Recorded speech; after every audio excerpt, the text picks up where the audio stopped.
Morning, First Baptist. We are going to be looking together at Psalm 30 this morning. As Pastor Ben announced yesterday during service, we're going to be.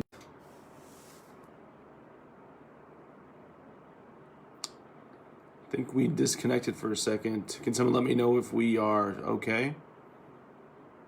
Can you guys hear me okay?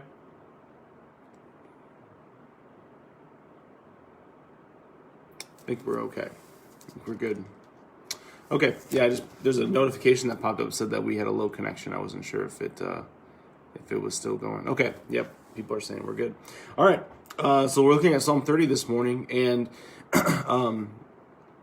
Psalm 30 gives us the kind of the answer to the question of when the darkness and the pain is going to end, and when that is going to be finished, and the source of our joy, and how we can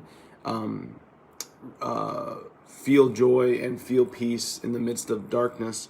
So Psalm 30, and it also talks about the moment. It kind of compares the momentary, as Paul would say in Romans 8, the momentary affliction with the glories that it will be revealed to us. So that we currently are experiencing the momentary afflictions of this world, and one day when X happens, and we'll see what X is in Psalm 30, then we will be seeing the glory of God. So let's look at Psalm 30. We'll go through it, and then I have a couple comments to make at the end of it. Verse 1, I will extol you, O Lord, for you have drawn me up, and have not let my foes rejoice over me. O Lord my God, I cried to you for help, and you have healed me. O Lord, you have brought up my soul from Sheol. You restored me to life from among those who go down to the pit. So David has been being afflicted, as we've seen through the first 30 Psalms here, and now he's crying out that he has received peace and salvation from the Lord in the midst of all of these things. And then he's going to, because we've seen many times throughout these Psalms that when someone experiences salvation, what do? They praise the name of the Lord, right? They go to their brothers, they tell the good news to them. They become missionaries, right? Messengers of the good news of the salvation that can be had in Christ or in God. And that's what we see David doing, and that's why we're called to do that now with Christ, of course. But so verse 4, sing praises to the Lord, O you his saints, and give thanks to his holy name. For his anger is but for a moment, and his favor is for a lifetime. Weeping may tarry for the night, but joy comes in the morning. As for me, I said in my prosperity, I shall never be moved. By your favor, O Lord, you made my mountain stand strong. You hid your face. I was dismayed. So he's kind of moving back and forth between the peace and the joy he receives from the Lord, and also the the darkness, right, and the pain and the sadness and the sorrow that we can all experience in our Christian walk. So, and it just kind of varies about what's going on in our lives at those times. But David is talking about the duality of that. Verse 8, to you, O Lord, I cry, and to the Lord I plead for mercy. What profit is there in my death if I go down to the pit? Will the dust praise you? Will it tell of your faithfulness? Hear, O Lord, and be merciful to me. O Lord, be my helper. So he's saying, like, listen, if I were to die in these things, who's going to praise you? So he knows. This is similar to when the psalmist will call out and say, do these things for the sake of your great name. Or when the prophets will say those things, right? Save Israel for the sake of your great name. And that's kind of what he's doing, right? He wants, or when we haven't gotten this yet in Exodus yet, but when the Lord is about to strike down the Israelites for making the golden calf, Moses evokes something like this and says, like, listen, if Egypt hears about this, then they will say that you brought them out in the wilderness to die. Instead, save them for the sake of your great name. So that is the motivating factor behind the salvation that God brings to us, so that his name might be glorified in all the earth. So we have to keep that in mind. Your praise and be silent, and not be silent. O Lord my God, I will give thanks to you forever. So you have the psalm that seems similar to a lot of the psalms. It's a little bit longer. But we see how David was once in darkness, now the Lord's brought him into light, how he was once sorrowful, now God's brought him into joy and happiness. And we have to wonder, what is the occasion for a psalm like this? And if we look at the subscription at the top, which these tend to be very reliable, we see a Psalm of David, a song at the dedication of the temple. Now that's interesting, right? That's really interesting. A song at the dedication of the temple. So if I may make a suggestion as to kind of the occasion for something like this, with the presence of the Lord, at the occasion of feeling the presence of the Lord and being near the Lord, this is when our mourning is turned to joy.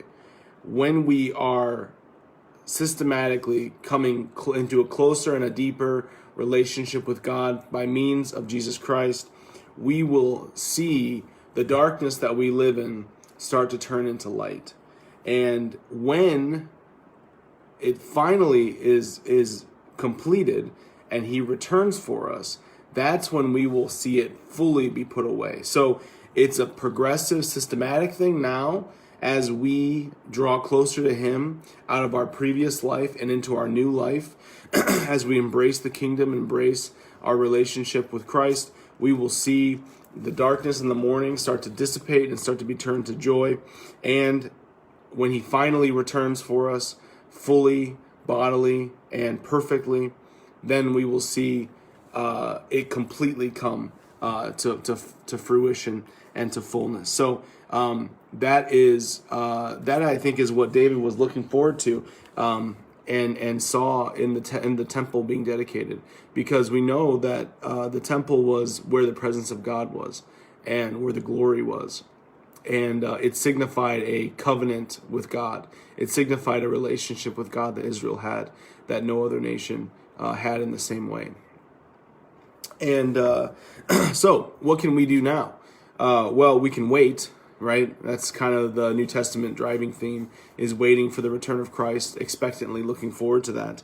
But we can also, in our personal lives, draw closer to that day in our hearts. Embrace the kingdom as it is coming to us. And there are several things that we can do to embrace that kingdom. And these aren't going to be anything new or anything that that will be novel for us now. We know all these things, but just to be reminded of them is important, because it's just a day-to-day battle. But things like being in the Word of God is so critical to embracing the kingdom as it's coming to us. Prayer is another thing, right? Prayer is a tool that we can use to align our hearts with God's, and to start to think His thoughts after Him. And so I wrote a couple down. Prayer, be in His Word, be amongst His people. This one's tricky today, right? With everything the way everything's going. But it's so critical to find some sort of way to be interacting with the people of God. Now, we're blessed with how connected we all are through social media and through technology and things, that we can use these as a placeholder at times to get us through, but they are not to be replacing any of these things, right? We anticipate the day when these doors are fully opened and there's no more phased reopening or anything like that, where we can bring everybody in together under one in one building, so the whole body can be here in the building, and we can be worshiping the Lord together. But in the time being, we need to make the best of what we have and what we can do. So be amongst His people, and then these last two are kind of the same, but I'll break them down. But one way to embrace the kingdom is to reflect the glory of the kingdom. So one way to draw near to God is to be like God and to be living like God. And so as you reflect the glory of God to others, you will be drawing near to that relationship, right? The best way to learn a subject is to teach it. And the best way to really learn something is to have to explain it to somebody else. And so as we model God-likeness to other people, we will learn more about God, and we will draw near to God in that way. And the best way to do that, and this is where it kind of flows out of, is love, right? God is love. And as we love each other, we will see the kingdom coming in all of its glory, and we will experience and enjoy the peace and the joy that comes when the presence of God is drawing ever closer to us. So we look forward to the ultimate day when that's going to happen.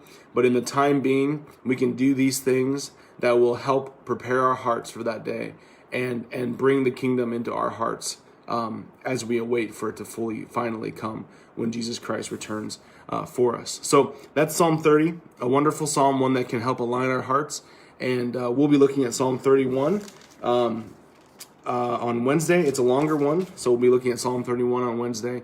Looking forward to that at 10 a.m. on Facebook Live. So I hope you guys have a good day. I really enjoyed being in service with you guys yesterday. Both the services went really well, and looking forward to continuing that as well. So looking forward to being with you on Wednesday morning. Hope you guys have a good week. We'll see you guys later.